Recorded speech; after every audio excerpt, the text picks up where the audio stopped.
Moibi. Iya. Kayak apa yang tadi dibilang, top of mind malam angker buat kita tuh pasti malam Jumat Kliwon kan. Iya sih. Kenapa emang Nat? Nah tapi ternyata ada malam yang lebih ngeri dari itu, yang mungkin belum banyak orang yang tahu. Itu tuh malam Selasa Kliwon. Di beberapa daerah tertentu, banyak yang percaya kalau orang yang meninggal di malam Selasa Kliwon itu tuh punya keistimewaan tertentu. Karena kebetulan di malam Selasa Kliwon itu emang setan tuh bisa dibilang lagi aktif-aktifnya berkeliaran. Makanya orang-orang ini tuh dianggap cukup sakral. Dan karena sakral itu, biasanya makam orang ini tuh bakal dijaga ketat, bahkan bisa sampai 40 hari. Biar jasadnya atau kain kafannya gak dicuri sama orang yang pengen ngelakuin pesugihan. Oh benar. Cerita ini kita sebut aja dari Yoyo, yang kebetulan satu hari tuh harus balik ke kampungnya dari Jakarta karena kakeknya meninggal. Lebih tepatnya dia pulang karena disuruh ngebantu ngejaga makam si kakeknya ini sampai 40 hari. Sebenarnya keluarga besar Yoyo tuh udah pada pulang kampung, lumayan banyak lah. Dan karena banyak itu, makanya jadwal ngejagain makamnya tuh kayak digilir gitu jadwalnya. Masing-masing keluarga dapat jatah 2-3 malam aja. Nah karena Yoyo tuh gak bisa ngambil cuti panjang, makanya dia ngajuin diri buat ngejaga makam di 2-3 malam pertama, sendirian ya. Yoyo nih awalnya gak takut, karena dia kan selama di Jakarta ngeliat pemakaman tuh emang biasa aja kan, gak seserem itu. Bahkan sampai malam pun biasanya di Jakarta makam-makam tuh masih rame. Tapi ada satu yang dia lupa. Si rumah kakeknya ini tuh beneran di desa pelosok gitu. Jadi udah pasti pemakamannya tuh gak sama kayak makam-makam di Jakarta. Pokoknya Yoyok ini cuma dititipin pesan sama Pak D-nya buat jangan lupa bilang permisi, baca doa, terus duduk bener-bener di samping makam sambil ngegelar tikar. Serem ya? Iya. Di situ juga Pak D-nya nih bilang dia harus nyalain lentera atau lampu minyak, terus jaga-jaga bawa senter sama golok juga. Siapa tahu ada sosok orang yang mencurigakan. Dan katanya pokoknya di hari yang sama kayak mbahnya, ada satu orang juga yang meninggal. Jadi harusnya Yoyo ini tuh gak bener-bener sendirian lah ngejagainnya. Udah tuh Yoyo pergi ke arah makam, jalan kaki sekitar jam 8 malam. Sesampainya di makam, ternyata bener nih kata Pak D-nya, ada yang baru meninggal. Soalnya dia tuh kayak ngelihat banyak orang berdiri di samping makam lain. Tapi di sini dia lihat kok nggak cuma satu makam doang. Hampir semua makam di sana, kira-kira ada 20-an makam lah, ada yang ngejagain gitu. Dan anehnya orang-orang ini tuh mukanya pada kayak was-was yang marah gitu, berdiri sambil ngebentangin kedua tangannya kayak buat nutupin makam di belakangnya. Terus bajunya tuh beragam, tapi mayoritas kayak pakai baju orang zaman dulu gitu. Di situ Yoyo agak kaget, tapi ya dia ngikutin saran Pak D-nya aja buat permisi-permisi ke orang-orang. Dan pas sampai di makam mbahnya, Yoyo langsung nyapu bentar, ngegelar tikar, terus duduk gitu aja, ngehadap ke arah makam lain. Tapi baru juga dia duduk, Yoyo ini langsung merinding Moibi. Soalnya katanya kan tadi di depan dia rame banget sama orang-orang kan. Tapi tiba-tiba udah sepi gitu aja, padahal belum ada 5 menit. Di situ Yoyo coba ngeliat ke sekeliling makam sambil dia pakai senter gitu buat nerangin. Sampai akhirnya dia ngeliat di salah satu makam ada sosok cowok lagi jongkok sambil kayak mainin tanah makam gitu. Yoyo disitu spontan tuh langsung teriak manggil, "Mas, jaga makam juga? Perasaan barusan saya lihat banyak penjaga makam deh. Pada kemana ya?" Cowok ini tuh cuma jawab pelan, terus bilang, "Udah balik mas, mereka cuma ngejaga kalau ada orang asing masuk aja."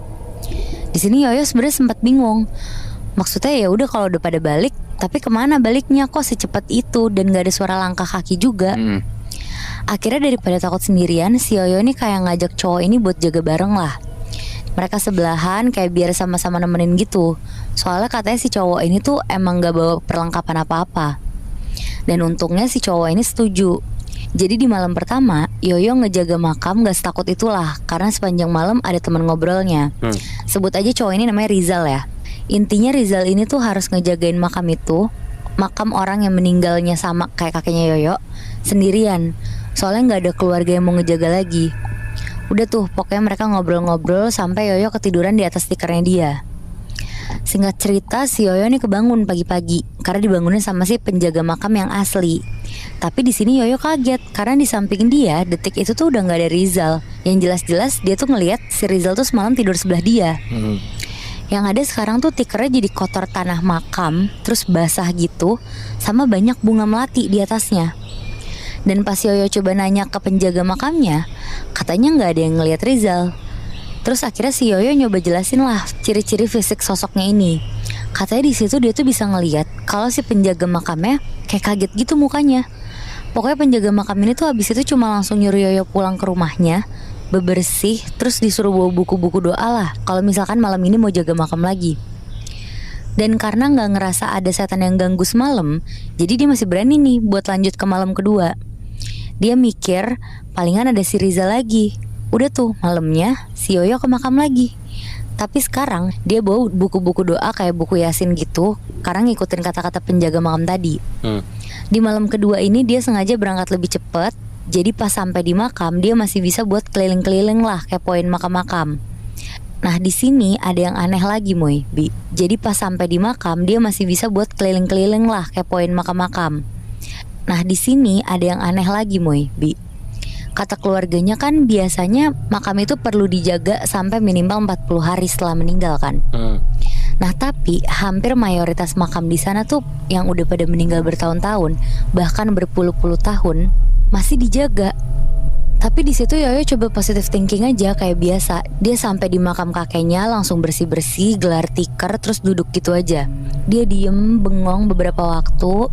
Tapi kok kali ini sih Rizal itu tuh nggak kelihatan sama sekali. Jujur dia mulai takut di situ. Apalagi katanya sesekali Yoyok ini tuh ngeliat kayak di depan gerbang makam itu tuh ada bayangan-bayangan hitam gitu kayak orang, tapi yang nggak kelihatan wujudnya karena gelap banget. Bahkan pas disorot pakai senter, yang kelihatan tuh cuma mata-matanya aja. Coba ditakut-takutin pakai golok sama si Yoyo nih, tetep aja tuh sosok itu diem aja di situ. Udah tuh di situ pelan-pelan Yoyo milih buat coba baca-baca buku doa, fokus ngebacain aja pelan-pelan sambil terus nunduk. Gitu-gitu aja pokoknya karena dia bingung juga mau ngapain dan gak ada temen. Dan di situ dia ngerasa baca-baca doa tuh jadi lebih manjur lah, dia lebih tenang. Tapi lama-kelamaan saking tenangnya dia tuh malah jadi ngantuk terus ketiduran. Sampai tiba-tiba dia tuh kebangun karena dia tuh ngedenger ada suara La ilaha illallah berkali-kali Moy, Bi. Yoyo di situ kaget langsung kebangun, terus kata dia di depan dia persis udah ada sekumpulan orang duduk sila muterin si Yoyo tidur barusan sambil doa-doa terus ngangguk-ngangguk gitu. Serem banget anjing. Iya, dan dari ujung kepala sampai ujung kaki semua orang ini tuh serba putih. Bahkan meskipun jaraknya deket, muka orang-orang ini tuh nggak kelihatan karena saking putihnya. Si Yoyo di sini kaget banget dan di situ dia langsung agak nyebelin gitu nadanya. Terus dia teriak, "Kalian siapa? Kok tiba-tiba nggak izin udah di sini aja? Ada saya loh padahal." Terus katanya di detik itu juga mereka langsung diem, anteng terus kaku gitu. Dan kepalanya tuh nengok ke arah Yoyo semua. Terus pelan-pelan mereka berdiri dan pergi gitu aja tanpa salam, terus langsung ninggalin Yoyo. Yoyo di sini nekat banget buat ngejar rombongan tadi, tapi dia tuh kayak cuma dibawa lari-lari ngelilingin makam aja. Sampai ada satu lubang tanah yang gak gitu gede, dan jauh dari Yoyo dia tuh ngelihat jelas banget kalau orang-orang ini tuh kayak lari masuk ke lubang tanah itu, Muy. Akhirnya disamperin pelan-pelan nih sama si Yoyo. Tapi pas beneran berdiri depan lubang itu, si Yoyo kaget banget karena itu tuh bukan lubang biasa. Itu tuh makam Muy, Bi. Tapi ya emang udah berantakan aja bentuknya. Dan barusan tuh kayak kelihatan dibongkar gitu. Soalnya di situ si Yoyo tuh ngelihat kayak ada bayangan orang tiduran aja di dalamnya anteng kayak jenazah gitu.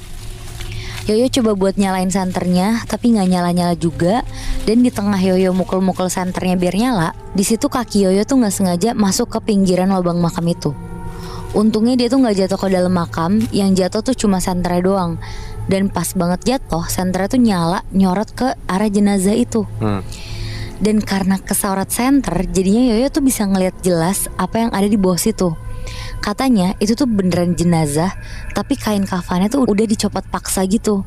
Jadi ya si jasad ini tuh telanjang bulat aja. Udah kotor sama ada cairan merah kayak darah gitu di beberapa sisi badannya. Dan kenapa bisa ada darah? Karena ternyata ada beberapa bagian badan yang udah kepotong aja. Kayak beberapa jari tangan, kedua telapak kaki jenazah ini tuh udah kayak dipotong-potong gitu, Moy, Bi. Dan yang bikin kaget, muka jenazahnya nih mirip Rizal, cowok yang nemenin Yoyo di malam pertama itu. Anjir. Dan pas Yoyo coba ngebaca pelan-pelan batu nisan yang di atas itu, ternyata emang tulisan di batu nisan ini tulisannya emang Rizal. Wah gila. Detik itu juga dia gak balik lagi ke arah makam kakeknya. Dia lebih milih buat lari cabut dari area pemakaman. Dan katanya pas sesekali dia ngeliat ke arah belakang, dari makam barusan ini tuh pelan-pelan kayak ada yang berdiri, kelihatan setengah kepalanya kayak lagi ngintip si Yoyo lagi pergi gitu.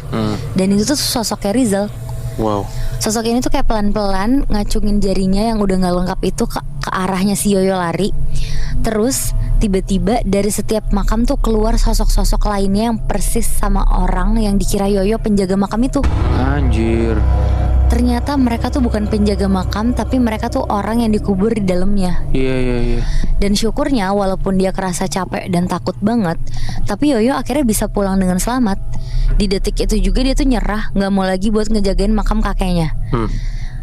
Dan akhirnya intinya kebesokan harinya ini si Yoyo tuh dikasih tahu padenya kalau ternyata semalam emang ada makam yang dibongkar sama oknum, katanya buat tumbal pesugihan. Wow. Dan makam itu tuh ya beneran makamnya si Rizal Moibi, yang kebetulan meninggal di malam Selasa Kliwon juga. Makam Rizal nih jadi target sasaran oknum karena emang gak ada yang ngejaga. Dan menurut gue gila banget sih, udah meninggal aja masih disiksa anjir. Iya gue setuju sih Nat. Tapi di sisi lain kayak dia kan emang niatnya baik ya, ngejagain makam kakeknya. Kalau nggak dijagain Yoyo kan pasti bisa jadi makam kakeknya dibongkar kan. Iya. Cuman karena dia ngejagain makam itu, dia digentayangin sama banyak banget setan anjing. Iya anjir. Yang bikin penasaran dari awal tuh, gue pernah dikasih tahu sebenarnya alasan kenapa orang-orang yang ngelakuin pesugihan itu pakai tumbal orang yang meninggal atau jasad di Selasa Kliwon. Oke. Nah tapi alasannya gue nggak tahu kenapa. Lo tahu nggak kira-kira apa?